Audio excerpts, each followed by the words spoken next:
오늘 우리 하나님의 말씀 듣겠습니다. 다니엘 6장 3절에서 10절 말씀입니다. 다니엘은 마음이 민첩하여 총리들과 고관들 위에 뛰어나므로 왕이 그를 세워 전국을 다스리게 하고자 한지라. 이에 총리들과 고관들이 국사에 대하여 다니엘을 고발할 근거를 찾고자 하였으나 아무 근거, 아무 허물도 찾지 못하였으니 이는 그가 충성되어 아무 그릇됨도 없고 아무 허물도 없었음이더라. 그들이 이르되 이 다니엘은 그 하나님의 율법에서 근거를 찾지 못하면 그를 고발할 수 없으리라 하고, 이에 총리들과 고관들이 모여 왕에게 나아가서 그에게 말하되 다리오 왕이여 만수무강하옵소서. 나라의 모든 총리와 지사와 총독과 법관과 관원이 의논하고 왕에게 한 법률을 세우며 한 금령을 정하실 것을 구하나이다. 왕이여 그것은 곧 이제부터 30일 동안에 누구든지 왕 외에 어떤 신에게나 사람에게 무엇을 구하면 사자굴에 던져 넣기로 한 것이니이다. 그런즉 왕이여 원하건대 금령을 세우시고 그 조서에 왕의 도장을 찍어 메대와 바사에 고치지 아니하는 규례를 따라 그것을 다시 고치지 못하게 하옵소서 하매, 이에 다리오 왕이 조서에 왕의 도장을 찍어 금령을 내니라. 다니엘이 이 조서에 왕의 도장이 찍힌 것을 알고도 자기 집에 돌아가서는 윗방에 올라가 예루살렘으로 향한 창문을 열고 전에 하던 대로 하루 3번씩 무릎을 꿇고 기도하며 그의 하나님께 감사하였더라. 아멘. 할렐루야. 오늘 오신 모든 분들 축복합니다. 제가 광고 말씀드렸듯이 여러분 11월 첫째 주 오늘 이제 썸머타임이 해제가 됐습니다. 그동안 한 시간 빨리 지냈는데 정상적인 그러한 시간이 됐죠. 그러면서 우리 감사의 달을 또 11월 첫째 주부터 시작을 하게 됩니다. 여러분 하나님의 뜻은 멀리 있는 것이 아닙니다. 범사에 감사하라. 이것이 너희를 향한 하나님의 뜻이니라. 우리가 하나님의 뜻은 이렇게 범사, 모든 일에 감사하는 것, 여기에 하나님의 뜻이 들어 있습니다. 사실 우리는 매일 감사하는 삶을 살아야 합니다. 그럼에도 불구하고 우리가 그렇게 살지 못하는 우리의 형편이 있습니다. 그렇기 때문에 특별히 우리가 11월 달은 이 감사의 달로 정해놓고 우리가 좀 감사를 돌아보는 그러한 의미가 굉장히 중요합니다. 여러분 다 아시다시피 미국의 추수감사절 기독교 신앙에서 비롯되었습니다. 영국의 청교도들이 당시 국왕이 제임스 1세였습니다. 종교적인 박해가 있었습니다. 핍박이 있자 이제 그 종교의 자유를 찾아서 죽음을 무릅쓰고 미국으로 건너왔습니다. 그들은 오기 전에 7년 동안 열심히 일해서 그 돈을 벌어서 메이플라워를 장만하게 되죠. 그래서 1620년 9월 16일입니다. 102명의 그러한 청교도인들이 65일간 항해를 해서 12월 21일에 드디어 미국에 도착하게 되죠. 여러분 이렇게 미국에 도착해서 과연 그들이 꿈꾼 대로 모든 것이 평탄했느냐? 그렇지는 않았습니다. 우리가 성경에도 보면 출애굽 당시에 그랬듯이 약속의 땅 가나안에 들어갔다고 해서 여러분 이제 고생 끝, 행복 시작, 이렇게 인생이 확 바뀌지는 않았습니다. 가나안에 여전히 대적자들이 있었습니다. 수많은 우상 숭배의 유혹들이 있었고요. 영적인 싸움이 그 약속의 땅에서도 계속 되었다는 사실입니다. 바로 이렇듯이 신앙의 자유를 찾아서 이 미국 땅에 건너왔지만 여러분 그들의 삶은 녹록하지 않았습니다. 심한 추위가 있었고요. 전염병이 있었고 아울러서 당장 먹을 그러한 이 음식이 식량이 부족했습니다. 더군다나 여러분 12월 달에 도착했잖아요. 겨울에 도착하다 보니까 이 땅이 이 얼어있는 채 개간되지 않는 이런 황무지와 같은 땅에서 그들은 처음 삶을 시작을 했습니다. 그럼에도 불구하고 그들이 가장 먼저 건물을 지은 것은 교회였습니다. 그 교회에서 하나님 앞에 예배를 드리고 이 거친 땅에서 이런 새로운 삶을 시작하게 되었죠. 102명이라는 참 인원이 왔는데 이 1년이 지난 후에는 44명이 이렇게 사망하게 되는 이러한 또 안타까움도 있었습니다. 이런 우여곡절을 다 겪으면서 첫 해에 거둬들인 그 수확을 가지고 하나님 앞에 감사 예배. 여러분 이것이 추수감사절의 시작이지 않습니까? 여러분 그래서 우리가 미국이란 나라를 떠올릴 때 정말 신앙적인 그러한 이유로 역경을 딛고 세운 나라. 많은 여러분 공휴일이 있잖아요. 명절이 미국 그 여러 가지 명절과 공휴일이 있는데 왜 추수감사절을 최대 명절로 기념하고 이들은 지키는가? 바로 이러한 이유 때문입니다. 여러분 우리가 그래서 미국을 위해 기도할 때 무엇보다도 신앙의 회복, 그 신앙의 회복을 위해서 기도해야 될 줄로 믿습니다. 처음의 마음, 그 건국할 때의 그 정신, 하나님께 대한 그 사랑과 그 열정이 회복되기를 우리가 기도하는 것 너무나 중요합니다. 자, 그러면서 여러분 미국에 오셔서 가장 많이 듣는 얘기가 우리가 땡큐 이 말이죠. 이 감사. 미국 분들 참 감사를 많이 하는 것 같습니다.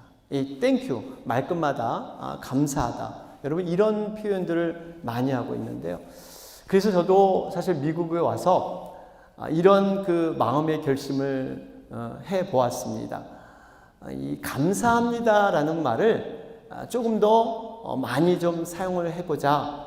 그래서 제가 나름대로 이렇게 카톡이나 또 메일을 보낼 때 이 전화 통화할 때 항상 끝에 감사합니다, 감사해요. 이런 말을 써보려고 노력을 하고 있습니다. 이러다 보면요. 상대방도 행복해지고 나도 모르게 이 감사한 마음이 들면서 나도 행복해지는 이런 경험을 해보게 되었습니다. 또 한 가지 힘쓰는 것은 제가 이 아침에 일어나면요. 항상 감사합니다, 감사합니다. 이걸 이렇게 한번 이렇게 되새겨 봅니다. 또 저녁에 이게 잠을 자기 위해서 침대에 누우면 이게 항상 감사합니다. 이걸 이렇게 자꾸 이렇게 읊조려 봐요. 여러분 그러다 보면 한 10번 이상 이게 감사합니다, 감사하다 보면 나도 모르게 뭔가 이 감사함이 싹 생각이 나요. 내 마음속이 이렇게 평안해집니다. 내가 때로는 이렇게 고민되고 이런 여러 가지 걱정이 있을 때 이렇게 감사합니다 하면요. 내 마음속에 이런 걱정이 사라지고 이렇게 평안한 것을 느껴질 때가 있습니다. 뭐 이유야 어떨지 모르지만 아마 성령님께서 정말 이 감사하다는 이 고백 가운데 그런 생각을 하게 하지 않나. 저는 그렇게 생각을 합니다. 여러분들 아마 한번 이런 좀 일을 해봤으면 좋겠어요. 이렇게 감사합니다를 일어나고 주무실 때 항상 좀 고백을 하면 뭔가 마음에 또 새로운 마음이 또 주어질 줄로 믿습니다. 여러분 그 감사라는 거 땡큐 여러분 이것은 생각한다 이 think랑 여러분 같은 어원이라는 거 말씀을 제가 드린 적이 있습니다.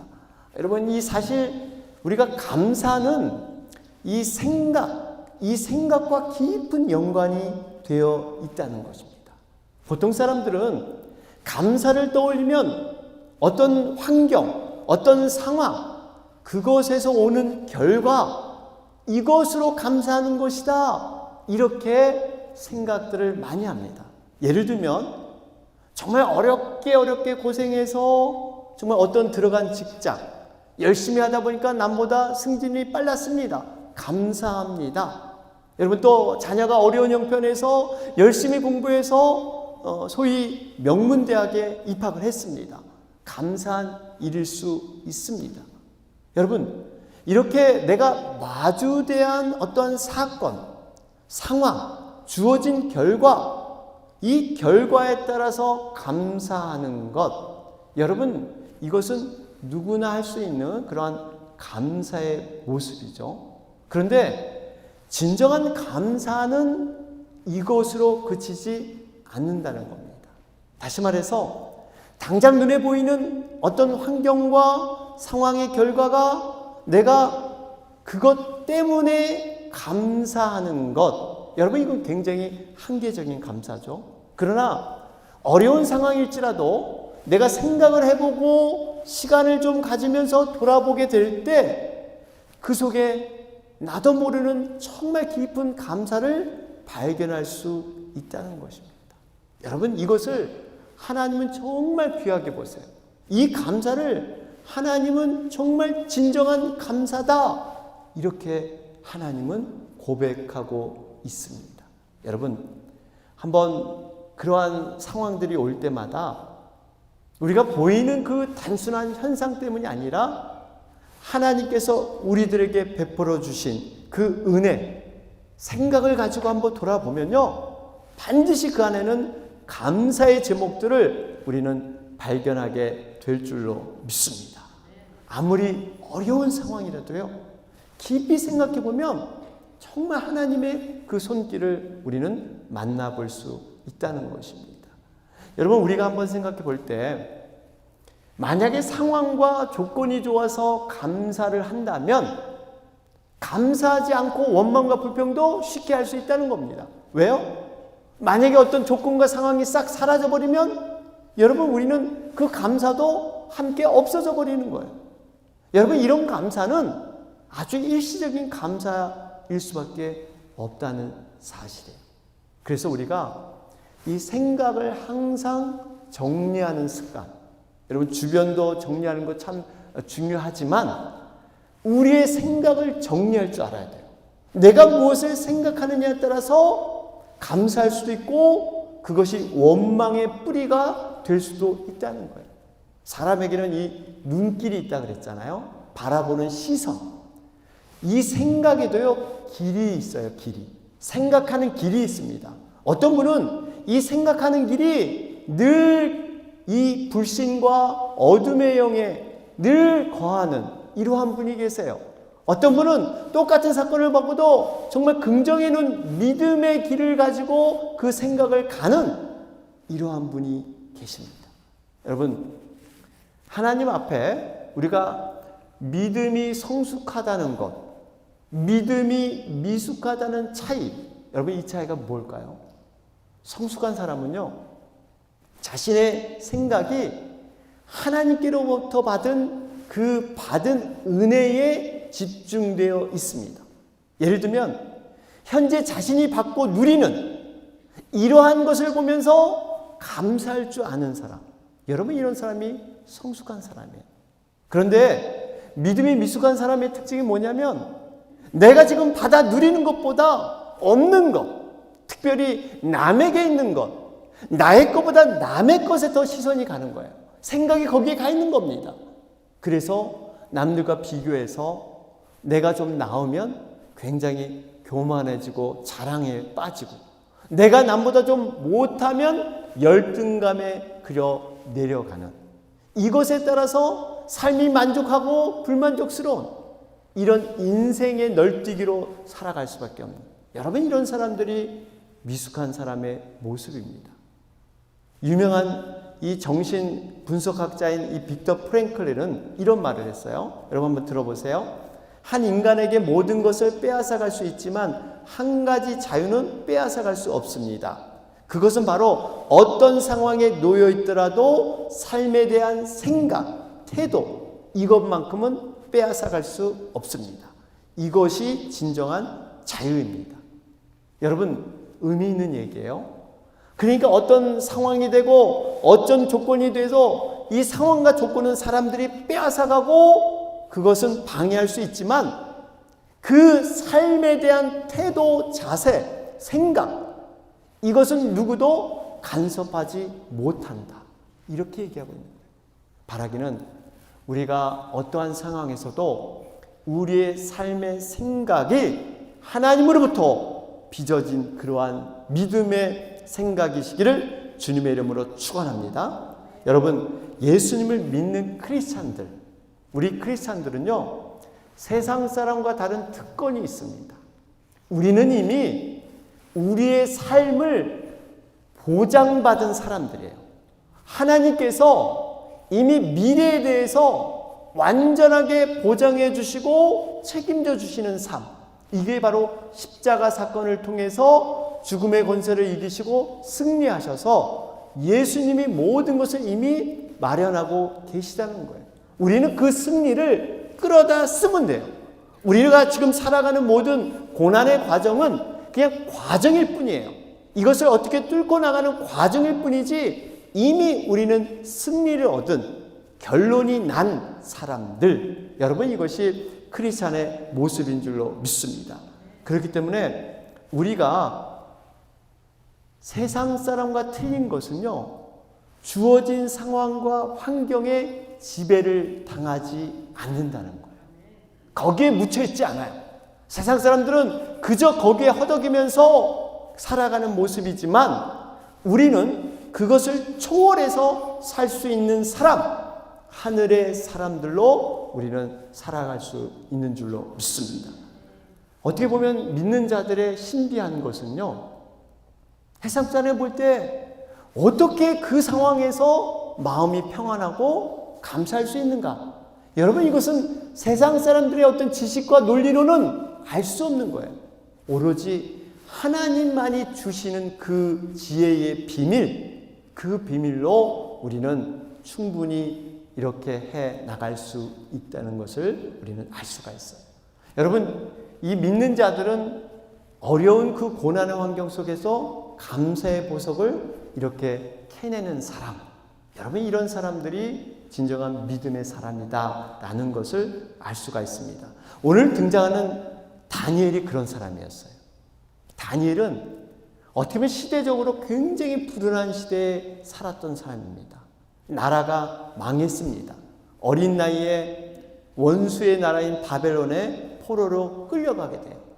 미래에 대한 푸른 꿈이 이제는 다 막히는, 나름대로 다니엘은 똑똑한 사람이었고 앞으로 훌륭한 인물이 될 수 있는 그러한 모든 역량을 갖춘 사람이 다니엘이었어요. 그런데 이 다니엘이 지금 포로로 끌려가서 이제 모든 꿈을 접어야 되는 이러한 상황, 이 어려운 상황에서 다니엘이 유일하게 자신에게 힘이 되고 이렇게 능력이 됐던 것은 하나님에 대한 믿음이었습니다.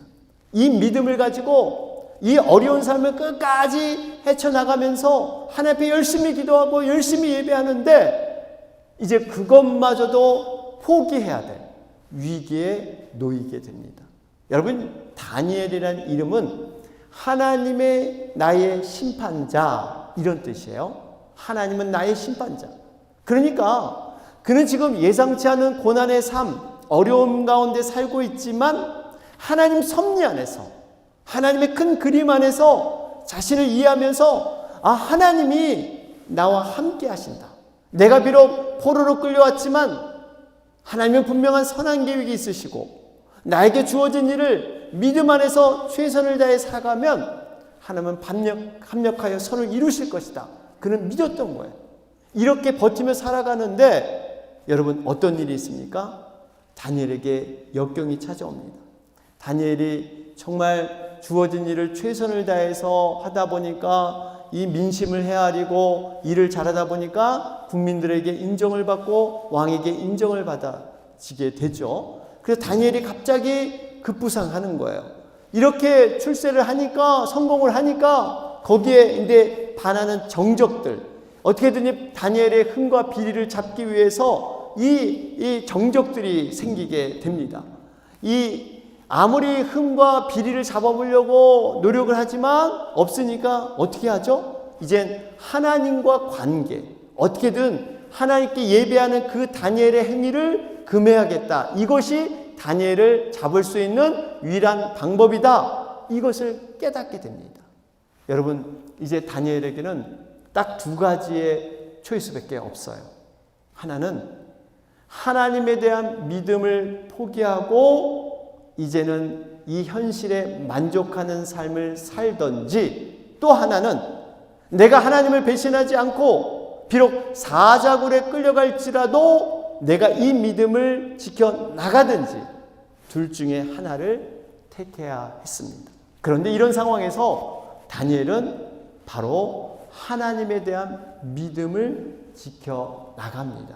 오늘 본문 10절을 보실까요? 10절에 보시면 가장 중요한 구절인데요. 여기 보면 다니엘이 이 조서에 왕의 도장이 찍힌 것을 알고도 자기 집에 돌아가서는 윗방에 올라가 예루살렘으로 향한 창문을 열고 전에 하던 대로 하루 3번씩 무릎을 꿇고 기도하며 그의 하나님께 감사하였더라. 여러분, 우리가 이 다니엘의 기도를 좀 생각해 봐야 돼요.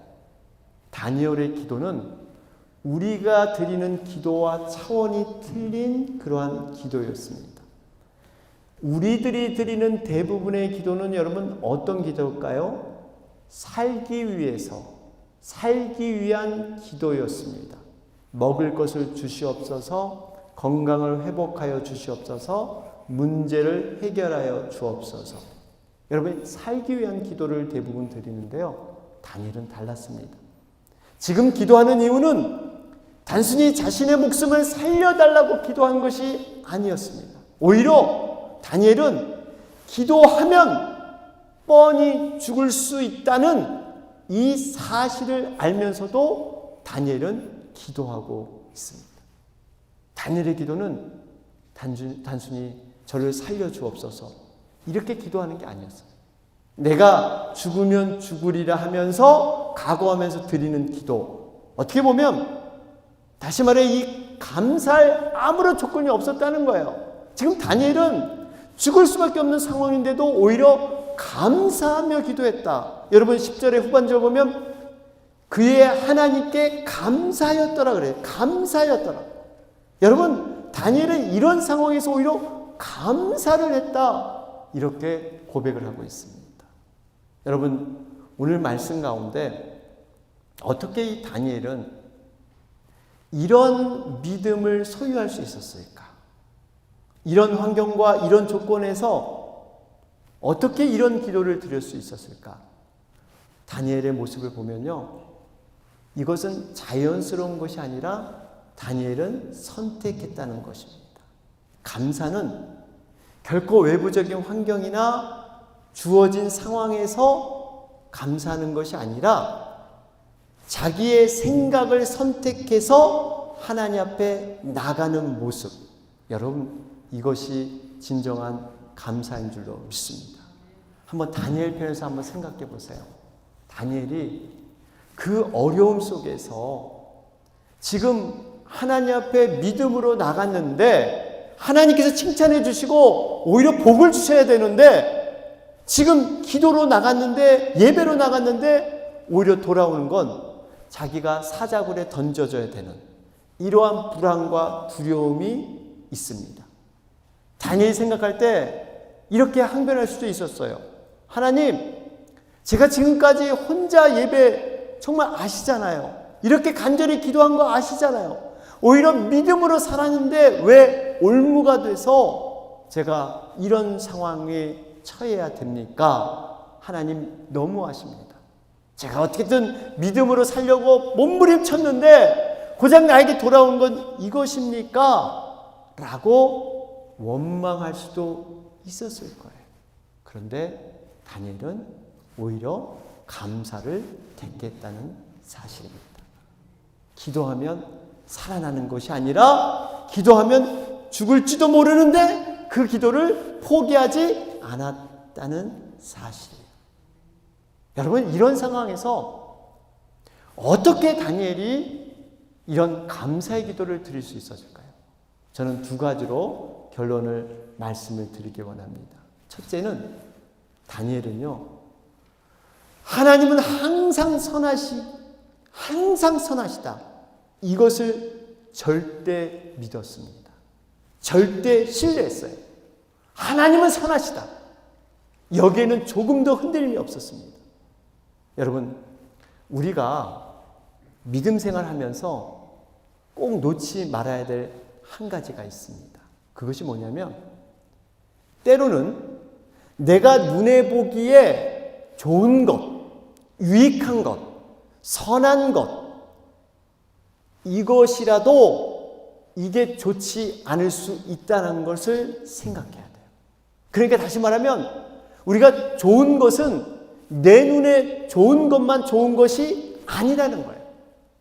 하나님이 보시기에 좋은 것이 진정으로 좋은 것인 줄 믿습니다.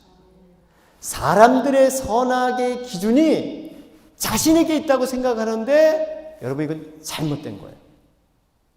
내게 유익이 되면 좋은 것이고 내가 당장 손해보면, 감정이 상하면 그것이 나쁜 것, 해로운 것. 사람들은 보통 이렇게 반응을 하죠. 철저히 자기 중심적으로 당장 내 눈에 일어난 일을 중심으로 사람들은 살아갑니다. 세상도 이렇게 부추겨요. 야, 네가 중심이야. 너 만족을 위해 살아야지. 내 눈에 보기에 좋은 대로 행동해.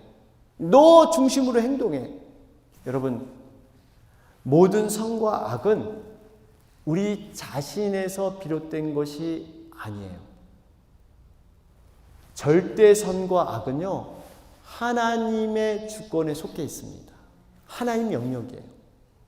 이게 언제 파괴됐습니까? 선악과를 우리가 먹음으로 말미암아. 이 선악과를 우리가 따먹음으로 말미암아 선악의 분별을 우리 스스로 하게 된 것, 여기서부터 불행이 시작되었다는 사실입니다. 여러분, 우리가 다시 한번 기억해야 할 것은 하나님은 선하신 분이세요. 내 눈에 당장 좋지 않은 모습으로 올지라도 그것이 끝이 아니고 단지 과정일 뿐이고 하나님은 선하시게 역사하신다는 사실입니다. 여러분, 이것을 굳게 믿으시길 바랍니다. 또 한 가지, 다니엘은요, 모든 상황은 결론이 아니라는 거예요. 과정일 뿐이다. 이걸 믿었어요. 하나님은 선하실 뿐만 아니라 지금 내게 일어난 일은 결론, 끝이 아니라는 거예요. 과정일 뿐이에요. 과정. 여러분, 자신이 지금 기도하면 사자굴에 던져질 수 있다는 것, 분명히 내 인생이 끝날 수 있다는 생각을 했지만 다니엘은 적어도 이것은 과정일 뿐이다, 결론이 아니다 라는 확신을 가졌습니다. 내가 죽더라도 분명히 부활할 것이다. 적어도 그 부활에 대한 확신이 있었어요. 그 다니엘은 이 모든 것을 알았기 때문에 기도하면서 감사함으로 그는 나갈 수 있었습니다. 사랑하는 여러분, 다니엘은 하나님에 대한 절대 신뢰, 절대 믿음, 여러분, 이것을 갖고 나갔기 때문에 그 어려운 상황에서도 그는 승리하는 그러한 아름다운 삶을 살아낸 줄로 믿습니다. 사랑하는 여러분, 감사는 상황과 주어진 조건 때문에 감사를 고백하는 게 아니라 감사는 선택입니다. 우리의 생각을 어느 곳에 두느냐, 어디를 향하느냐, 이 선택을 통해서 그동안 눈에 보이지 않았던 정말 감사의 그 묘미를 우리는 알게 될 줄로 믿습니다. 바라기는 이 11월을 보내면서 여러분이 감사의 눈이 열려서 하나님 앞에 새로운 감사로 나아가는 여러분과 제가 되길 주님의 이름으로 축원합니다. 아멘. 주의 은혜라 주의